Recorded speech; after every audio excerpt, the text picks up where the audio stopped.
여러분 안녕하세요. 좋은 주식 팁입니다.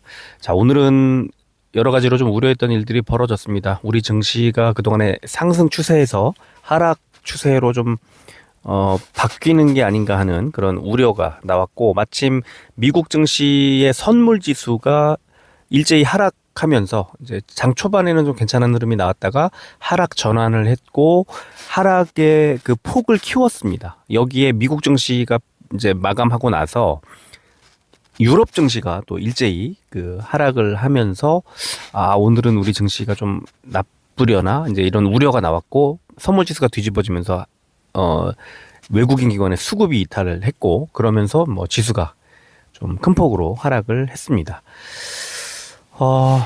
언젠가는 당연히 눌려갑니다. 그래서 이제 이렇게 눌려갈 때는 비중을 좀 줄여 놓는 게 좋고요. 특히 시총 상위주들, 그 지수가 빠질 때는, 흐름이 이제 완전히 뒤집어질 때는 시총 상위주들부터 해서 그 버스켓으로 던지는, 그러니까 통째로 던지는 그런, 만약에 코스피 200 지수를 만약에 뭐 100원어치 팔아줘라고 하면 코스피 200 안에 있는 시총 1위부터 시총 200위까지의 그 종목을 비중대로 그대로 이제 파는 거죠. 예를 들어 삼성전자가 20%라고 하면 이제 100원 중에 20원어치를 그냥 파는 거예요. 뭐 보지도 않고. 그런 방식을 즐겨 쓰는 그런 세력이 외국인들이 이제 많이 하죠. 그래서 외국인들은 하락할 때는 지금 가격에 상관없이 매물을 던지고, 상승할 때는 많이 올랐어도 매수를 거는 뭐 그런 프로그램 매매를 많이 합니다. 오늘같이 외국인 기관들이 동반 이탈을 하는 날에는 이제 그런 식으로 지수를 끌어내리는 경우가 많고요. 특히 그동안에 잘 갔던 업종, 많이 올라서 수익 실현의 욕구가 컸던 업종들은 그 폭을 키웠습니다. 뭐 예를 들면 조선업종 같은 경우가 그런 케이스인데, 오늘 뭐 거의 10% 가까이씩 많이 빠지고, 뭐 6%, 5% 이런 식으로 많이 하락을 했습니다. 바이오 같은 경우에도 최근 약세를 벗어나지 못하는 이유가 관세. 이 관세가 지금 자동차 반도체에 이어서 또 바이오 쪽에도 관세를 부과할 것으로 이제 거의 전망이 나오고 있고, 자동차나 반도체 같은 경우에는 생각보다 빨리 관세를 부과할 수도 있다는 전망이 나오면서 이제 우리 시장 전반적으로 낙폭을 키웠고, 2차 전지는 미국 같은 경우에 오늘 좀 빠졌는데 테슬라가 올라가면서 이제 그래도 좀 바닥에 더 빠지지 않는 그런 어떤 안도감을 좀 주는 그런 흐름이 나온 것 같습니다.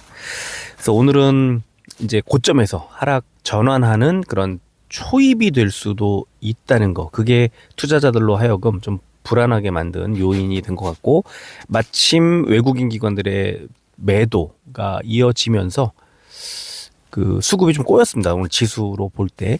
반대로 외국인과 기관들이 매수한, 특히 외국인이 매수한 종목들은 개인들이 따라서 매수를 하면 지금 이런 장에서 좀 반등이 나올 때 그 상승 전환 흐름을 또 잡을 수 있는 그런 상황을 만들지 않을까 이렇게 봅니다. 자, 오늘은 제가 이제 그 시간이 좀 많지 않아서 좀 일찍 또 짧게 간단하게 시장 분석을 좀 해드리도록 하겠습니다.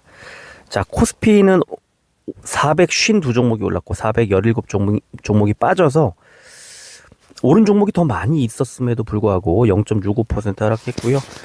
코스피 100이 0.67% 빠졌으니까 비슷한 흐름이었습니다. 지수와 대형주들의 흐름이. 자, 코스닥은 606종목 올랐고 1016종목이 빠져서 별로 안 좋았죠. 오늘 시장도 1.2% 빠졌고요. 1.28% 빠졌고, 코스닥 150이 1.41% 빠졌으니까 대형주들의 흐름이 좋지 않은 그런 하루였습니다.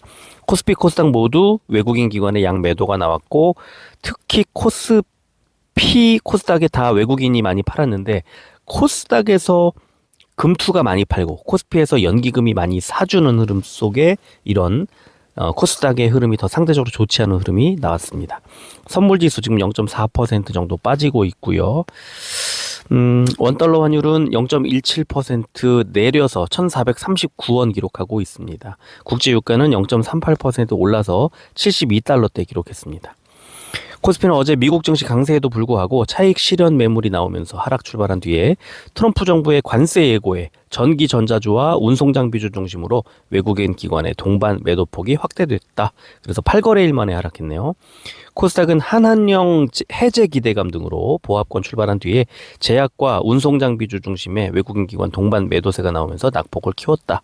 이런 분석이 나왔습니다. 시총상위주 보면은 LG에너지솔루션이 2.87% 역시 실적 기대감이 반영되기 시작했고요.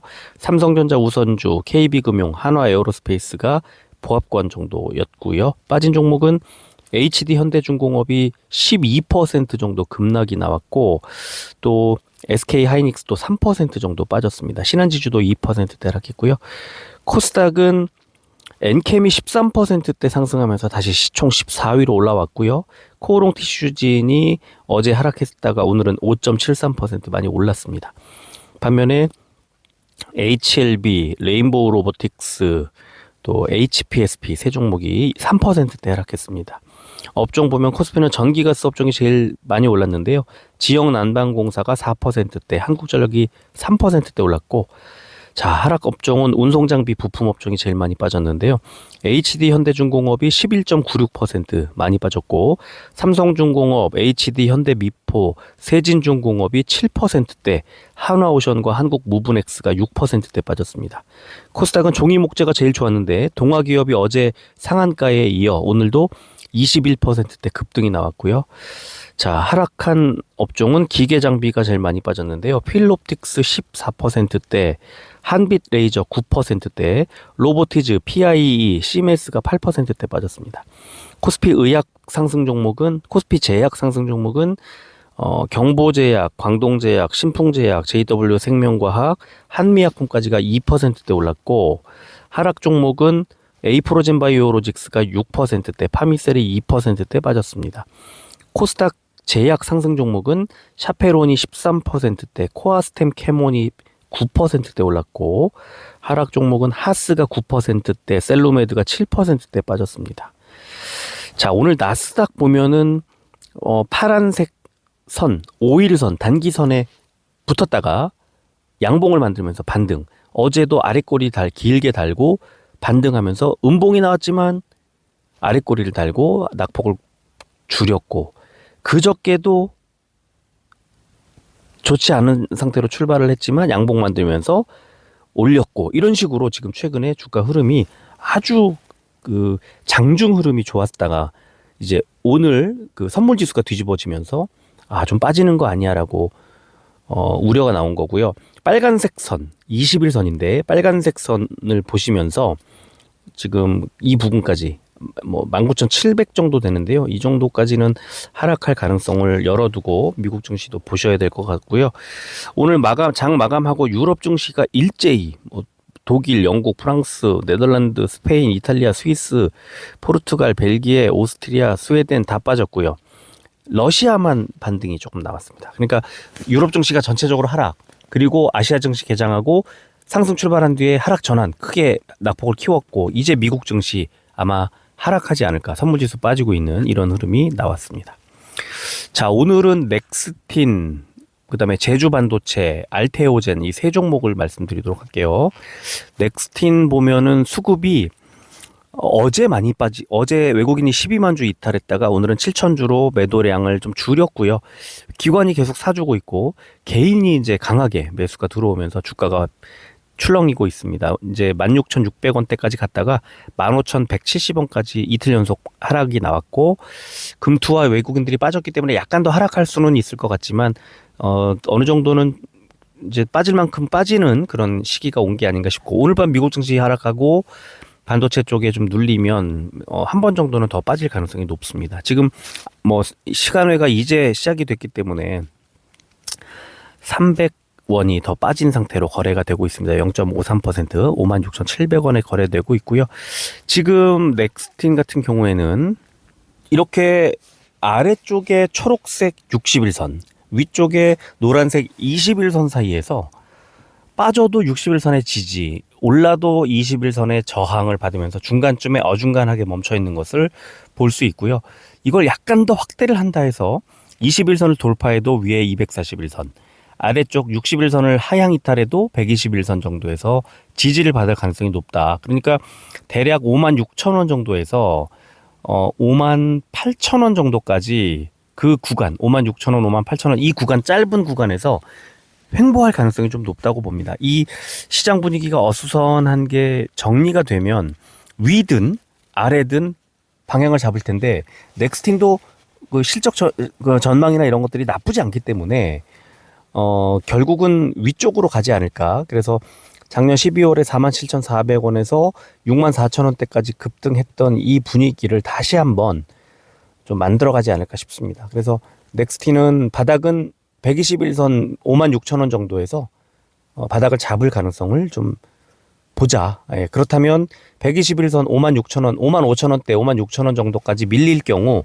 여기에서는 매수 관점으로 봐도 괜찮지 않을까 이렇게 봅니다. 자, 두 번째 종목 제주반도체입니다. 제주반도체도 일단 지금 반도체도 관세도 그렇고 지금 좀 어수선합니다. 그래서 지금 오늘 일단 좀 많이 빠졌고 최근에 보시면 12,000원대에서 18,000원대로 50% 정도가 올랐습니다. 한 달 사이에. 이렇게 많이 오른 종목이나 업종은 오늘 어김없이 많이 빠졌는데요.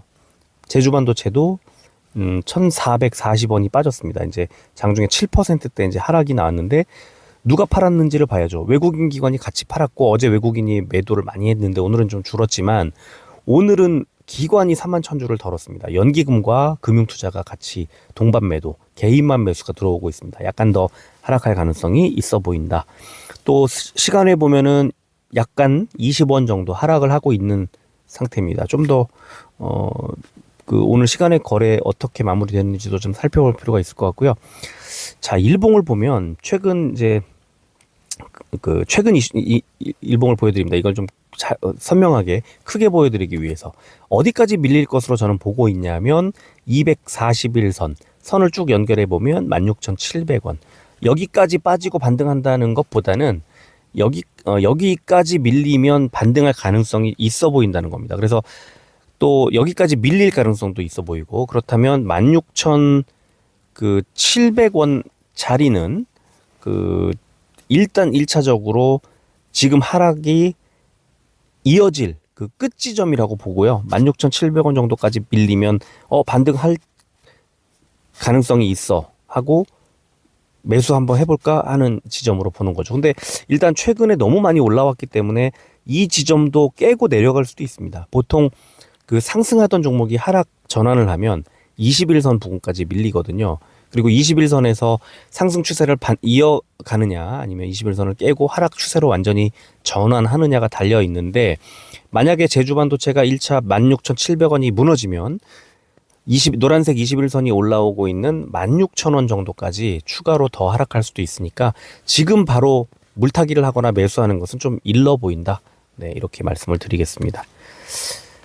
세 번째 종목은 알테오젠입니다. 알테오젠은 최근에 개인들이 계속 사고 기관이 계속 팔고 있습니다. 외국인도 계속 팔고 있습니다. 그래서 40만 원 벽을 돌파하지 못하고 있고요. 아마도 외국인 기관들이 다 40만 원까지 가고 나면 조금 밀릴 거야 이렇게 보고 있는 것으로 예상됩니다. 그래서 아마 40만 원까지 다시 가기에는 좀 돌아가지 않을까 하는 지점에서 시장이 바뀌고 있고 코스닥이 좀 빠지고 있고 이런 지점이 나온 거죠. 근데 외국인이 오늘 샀단 말이에요. 그러니까 결국엔 외국인의 오늘 2만 1,000주 정도의 이 매수가 알테오젠의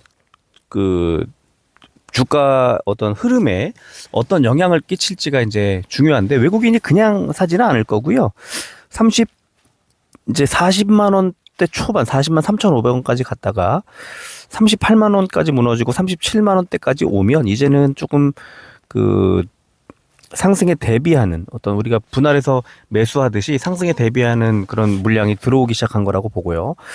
하지만 기관의 매도 금투가 56,000주를 던졌고 최근 한 달간 57만 주 넘게 매도하고 있어서 이것도 역시나 부담이죠. 이제 이걸 더 뛰어넘는 물량을 외국인이나 연기금이나 누군가가 사줘야 되는데 그만큼을 사주지 않는 상황이다 보니까 지금은 단기적으로 급등하기에는 좀 어려운 그런 수급 모습이 나오고 있다고 볼 수 있겠습니다. 그래서 오늘 일단 외국인의 2만 주 물량이 수급 들어온 게 조금 더 이어진다면 그러면 다시 또 반등이 나올 가능성이 크다. 하지만 지금 당장은 일단 증시에 시장 전반의 하락에 더 관심을 기울일 필요가 있다. 왜냐면 코스닥 대장주니까 그렇습니다. 코스닥이 빠지면 잘 가기가 어렵죠. 자, 시간에 보면은 지금 1,500원이 더 빠지고 있는 상태인데요. 역시 장이 마감되지 않았기 때문에 좀 더 흐름 살펴볼 필요가 있을 것 같고요. 자, 일봉 보면은 알테오젠 중요한 기로에 지금 와 있습니다. 노란색 21선인데요. 21선이 37만 1,000원 정도에 있습니다. 그래서 대략 지금 현재 하락세가 한 37만 원 정도에서는 바닥을 잡지 않을까라고 기대를 해보는 거죠. 이게 조금 무너지면 36만 5천 원 정도까지 더 밀릴 수도 있을 것 같아요. 이게 지난해 9월에 단기 고점 자리인데요. 매물벽은 크지는 않을 것 같습니다. 그러니까 지지 라인이 크지는 않을 것 같아요. 그래서 만약에 더 빠지면 밑에 121선 있는 데까지 완전히 더 밀릴 수도 있습니다. 35만 원, 34만 원대까지 밀릴 수도 있을 것 같아요. 그러나 알테오젠이 갖고 있는 잠재력 또 그 대형 이제 제약사와의 계약을 앞두고 있다는 그런 기대 심리 이런 것들은 분명히 저점에서 다시 그 매수하는 그런 수급을 불러들이게 되지 않을까 싶습니다. 그래서 저는 뭐 그러거나 말거나 우리가 볼 때 지금 제가 볼 때는 37만 원이 만약에 깨진다면 그때는 다시 또 충분히 매수할 만하다는 생각이 듭니다. 그날 이제 만약에 빠지게 되면 그 하락세를 또 지켜봐야 되겠지만 지금은 불안하다 싶은 물량은 어느 정도 정리를 하고 현금을 가지고 있다가 바닥을 딱 잡는 느낌이 들 때 그때 매수를 다시 한번 하는 게 어떨까. 시장이 전체적으로 흔들리면 이 답이 없어요.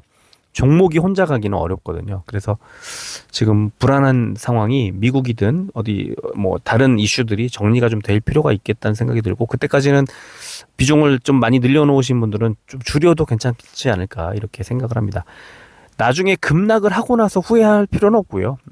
불안할 때 뭐 내일 다시 잘 가더라도 불안할 때 비중을 줄여놓는 건 투자자들이 뭐 해야 하는 너무 당연한 그런 어떤 투자 행동이기 때문에 거기에 대해서 뭐 두려워할 필요 전혀 없다고 생각합니다.